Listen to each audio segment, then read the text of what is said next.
प्रेम से बोलिए गणेश महाराज की जय हो।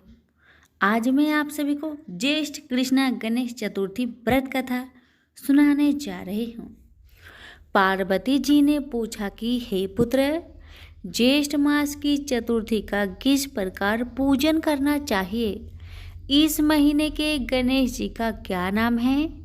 भोजन के रूप में कौन सा पदार्थ ग्रहण करना चाहिए? इसकी विधि का आप संक्षेप में वर्णन कीजिए। गणेश जी ने कहा कि हे माता, ज्येष्ठ कृष्ण चतुर्थी सौभाग्य एवं पति प्रदायिनी है। इस दिन आखू रथा नामक गणेश जी की पूजा भक्तिपूर्वक करनी चाहिए। इस दिन घी निर्मित भोज्य पदार्थ अर्थात हलवा, लड्डू, पूरी आदि बनाकर गणेश जी को अर्पित करें। ब्राह्मण भोजन के पश्चात स्वयं भोजन करें। हे पार्वती माता, इससे संबंधित मैं पूर्वकालीन इतिहास का वर्णन कर रहा हूँ। गणेश पूजन और व्रत की विधि जो पुराण में वर्णित है उसे सुनिए। सतयुग में सौयज्ञ करने वाले एक पृथु नामक राजा हुए। उनके राज्य अंतर्गत दयादेव नामक एक ब्राह्मण रहते थे। वेदों में निष्णात उनके 4 पुत्र थे। पिता ने अपने पुत्र का विवाह गृह सूत्र के वैदिक विधान से कर दिया। उन 4 बहुओं में बड़ी बहू अपनी सास से कहने लगी, हे सासू जी, मैं बचपन से ही संकट नाशक गणेश चतुर्थी का व्रत करती आई हूँ। मैंने पितृगृह में भी इस शुभदायक व्रत को किया है। अतः हे कल्याणी, आप मुझे यह व्रत अनुष्ठान करने की अनुमति प्रदान करें। पुत्र वधू की बात सुनकर उसके ससुर ने कहा, हे बहू, तुम सभी बहुओं में श्रेष्ठ और बड़ी हो।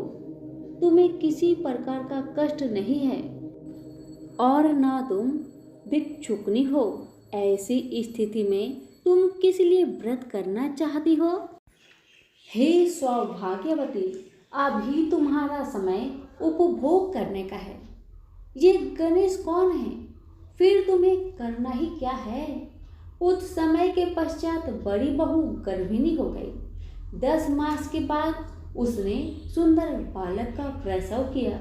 उसकी सास बराबर बहू को व्रत करने का निषेध करने लगी और व्रत छोड़ने के लिए बहू को बाध्य करने लगी। व्रत भंग होने के फलस्वरूप गणेश जी कुछ दिनों में कोपित हो गए और उसके पुत्र के विवाह काल में वर वधू के सुमंगली के समय उसके पुत्र का अपहरण कर लिया। इस अनहोनी घटना से मंडप में खलबली मच गई। सब लोग व्याकुल होकर कहने लगे, लड़का कहाँ गया? किसने अपहरण कर लिया? बारातियों द्वारा ऐसा समाचार पाकर उसकी माता पिता अपने ससुर दयादेव से रो रो कर कहने लगे, हे ससुर जी, आपने मेरे गणेश चतुर्थी व्रत को छुड़वा दिया है, जिनके परिणाम स्वरूप ही मेरा पुत्र विलुप्त हो गया है। अपनी पुत्र वधू के मुख से ऐसी बात सुनकर ब्राह्मण दयादेव बहुत दुखी हुए। साथ ही पुत्र वधू भी दुखित हुई। पति के लिए दुखित पुत्र वधू प्रति मास संकट नाशक गणेश चतुर्थी का व्रत करने लगी। एक समय की बात है कि एक बेदज और दुर्बल ब्राह्मण भिक्षाटन के लिए इस मधुर भाषिनी के घर आया। ब्राह्मण ने कहा कि हे बेटी, मुझे भिक्षा स्वरूप इतना भोजन दो कि मेरी क्षुधा शांत हो जाए। उस ब्राह्मण की बात सुनकर उस धर्मपरायण कन्या ने उस ब्राह्मण का विधिवत पूजन किया। भक्तिपूर्वक भोजन कराने के बाद उसने ब्राह्मण को वस्त्र आदि दिए। कन्या की सेवा से संतुष्ट होकर ब्राह्मण कहने लगा, हे कल्याणी, हम तुम पर प्रसन्न हैं। तुम अपनी इच्छा के अनुकूल मुझसे वरदान प्राप्त कर लो। मैं ब्राह्मण वेशधारी गणेश हूँ और तुम्हारी प्रीति के कारण आया हूँ। ब्राह्मण की बात सुनकर कन्या हाथ जोड़कर निवेदन करने लगी, हे विघ्नेश्वर, यदि आप प्रसन्न हैं तो मुझे मेरे पति के दर्शन करा दीजिए। कन्या की बात सुनकर गणेश जी ने उनसे कहा कि हे सुंदर विचार वाली, जो तुम चाहते हो वही होगा, तुम्हारा पति शीघ्र ही आएगा। कन्या को इस प्रकार का वरदान देकर गणेश जी वहीं अंतर ध्यान हो गए। उसी समय की बात है कि सोम शर्मा नामक ब्राह्मण एक वन में से उस द्विज बालक को नगर में लाए। अपने पौत्र को देखकर दयादेव नामक ब्राह्मण बहुत प्रसन्न हुआ। बालक की माता के हर्ष की तो सीमा ही न रही, साथ ही संपूर्ण नगरवासी भी प्रमोदित हुई।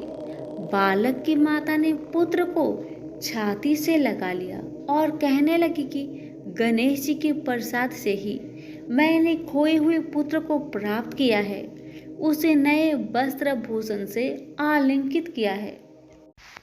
दयादेव तो बारंबार सोम शर्मा को प्रणाम कर कहने लगे कि हे द्विजराज, आपकी कृपा से मैंने खोए हुए पुत्र को प्राप्त किया है। खोया हुआ बालक घर में आ गया। सोम शर्मा को सुस्वादु भोजन कराकर धोती दुपट्टा से विभूषित करके गोदान दिया। फिर से मंडप का निर्माण करके विधि पूर्वक विवाहिक कार्य संपन्न किया। इससे सभी पूर्ववासी प्रसन्न हुए। वह भाग्यशालिनी कन्या अपने पति को पाकर धन्य हो उठी। ज्येष्ठ मास के कृष्णा पक्ष की चतुर्थी मनुष्य के मनोरथ को पूर्ण करती है। इस दिन नर नारियों को एकदंत गणेश की पूजा करनी चाहिए। हे देवी, पूर्व कथित रीति से भक्ति पूर्वक जो व्यक्ति इस व्रत एवं पूजन को करेंगे उसकी संपूर्ण इच्छाएं पूरी होगी। श्री कृष्ण कहते हैं, हे राजन युधिष्ठिर, भगवान गणेश की व्रत का ऐसा ही महात्म्य है। हे महाराज, अपने शत्रुओं के बिना स्वार्थ आप भी इस व्रत को अवश्य कीजिए।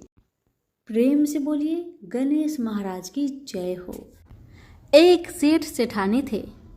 उनका एक बेटा और बहू थे। बहू सबको भोजन करा के फिर स्वयं भोजन करती थी। एक पड़ोसन ऐसी भी थी जो रोज पूछती थी कि बहू, तुमने आज क्या बनाया और क्या खाया।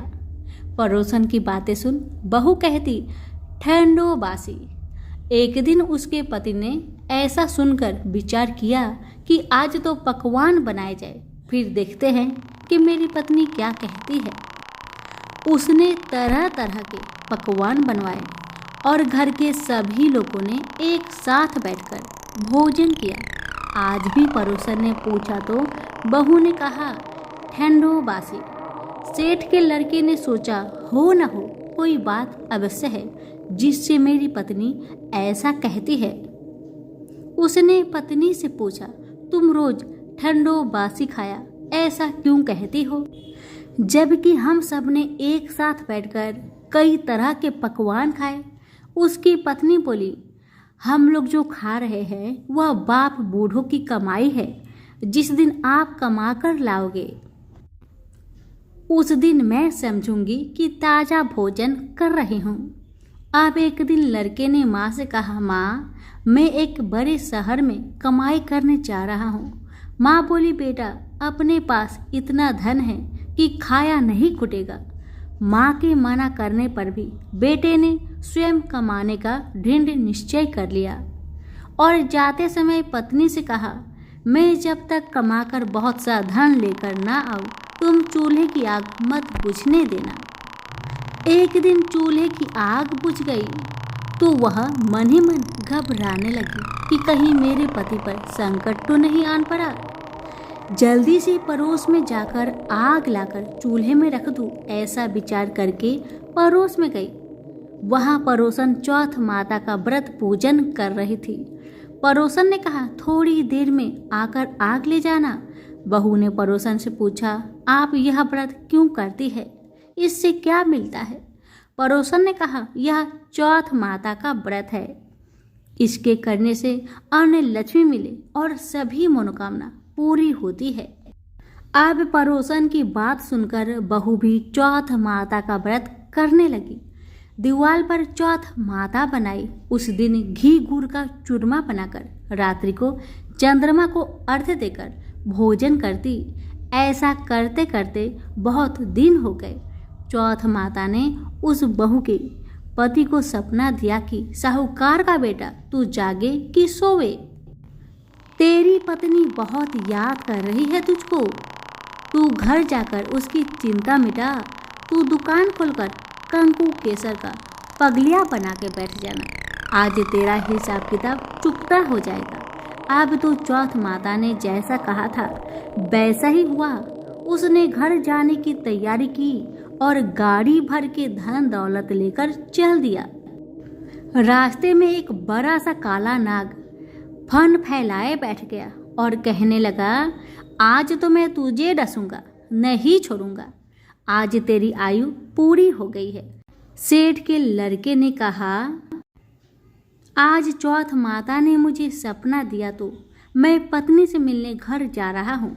वहाँ मेरी पत्नी बहुत चिंता कर रही है। मैं उससे मिलकर जरूर आऊँगा, तब तुम मुझे डस लेना।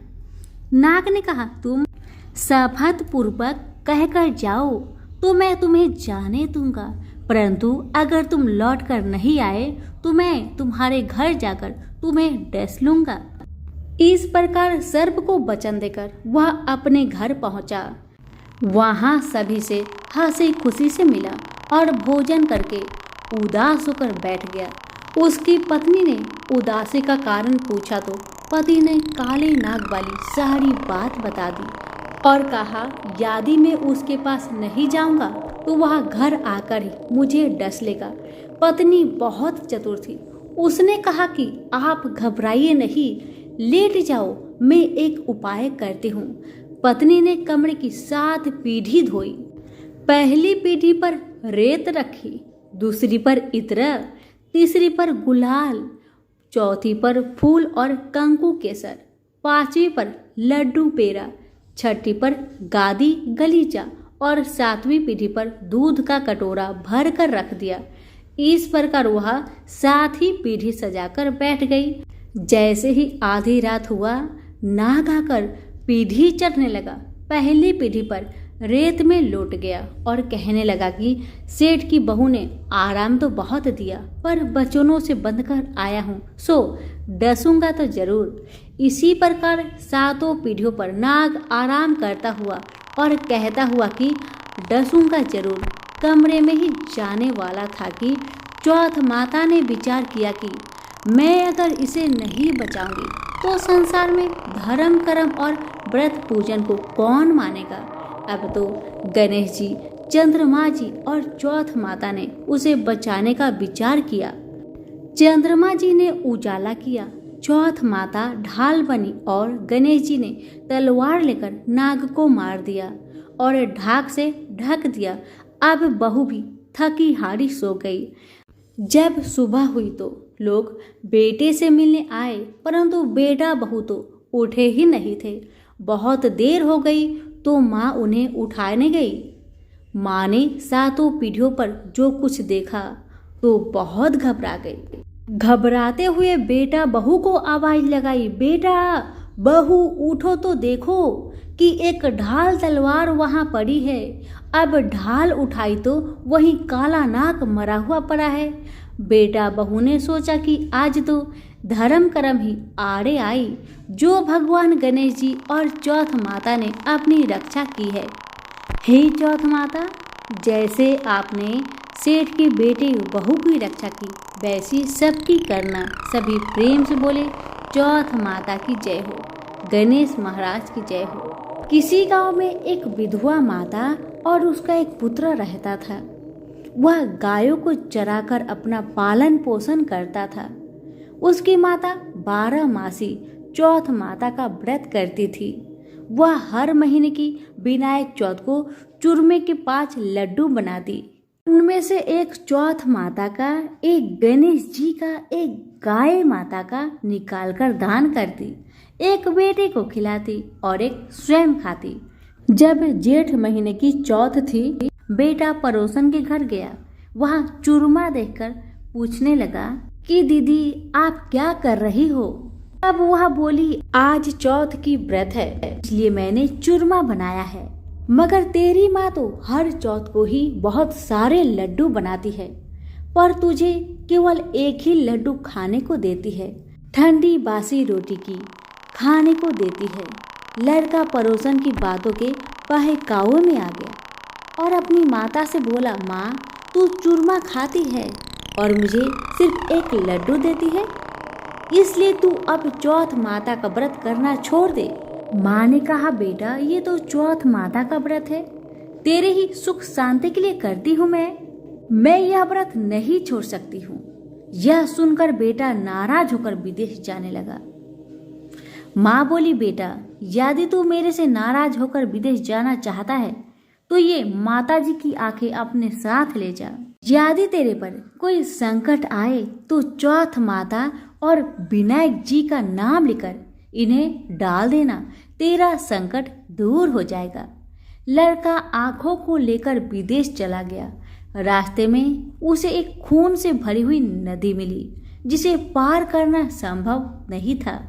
लेकिन उस संकट की घड़ी में उसे अपने माँ की बात याद आई और उसने एक आंख चौथ माता का नाम लेकर उस नदी में डाल दिया और कहा, हे चौथ माता, यदि आप सच्ची है और मेरी माँ मेरे लिए ही आपका व्रत सदा करती है तो यह नदी दूध और पानी से भर जाए और मुझे रास्ता मिल जाए।